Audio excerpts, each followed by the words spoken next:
My name is Jassy, and for most of my life, my parents made it very clear where I stood in the family. I wasn't a favorite, not the gifted one, not the one they bragged about. I was the quiet, dependable middle child, the one they assumed would be fine no matter what. So when they planned a family vacation to Aruba and told me I could come asterisk if I paid my own way asterisk, I wasn't even surprised. They covered everything for my older brother, Max, and my younger sister Lily, their flights, hotel rooms, even their spending money. But when it came to me, my dad said, "You've got a job.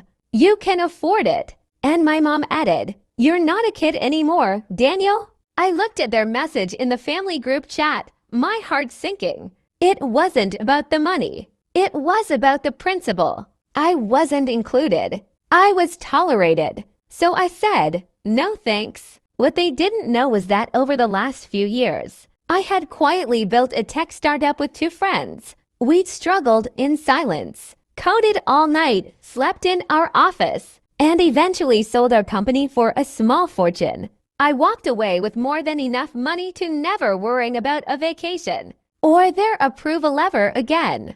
I still hadn't told them about the sale. As far as they knew, I was working some boring IT job in a cubicle, and I liked it that way. A week after their vacation announcement, I called a friend in real estate who had connections in the hospitality industry. I asked who owned the resort they were going to. It turned out the property was in the middle of a silent investor buyout, and they were looking for someone to come in with capital. I didn't hesitate. I wired the funds, and within days, I own majority interest in the exact resort my family had booked. I waited patiently. The day they checked in, I got a notification from the resort. My parents, Max, and Lily were all there, snapping photos by the pool, posting stories on Instagram. The captions were the usual family time, much needed getaway. I wasn't mentioned once. The next morning, I had the manager quietly remove their names from the reservation system and politely inform them that due to internal policy violations, their stay had been canceled. They were asked to leave immediately. They were furious. My phone blew up. Mom messaged me, "Did you do something? The resort is saying we have to leave." Dad called and left a voicemail. "If this is some kind of stupid joke, you better fix it."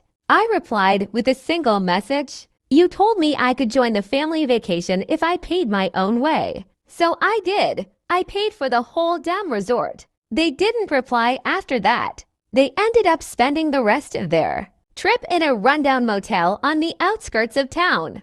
No ocean views, no luxury meals, just beds with peeling headboards and noisy air conditioning. I, on the other hand, flew out the following weekend and stayed in the owner's penthouse suite, ocean facing, private balcony, room service. The staff greeted me by name.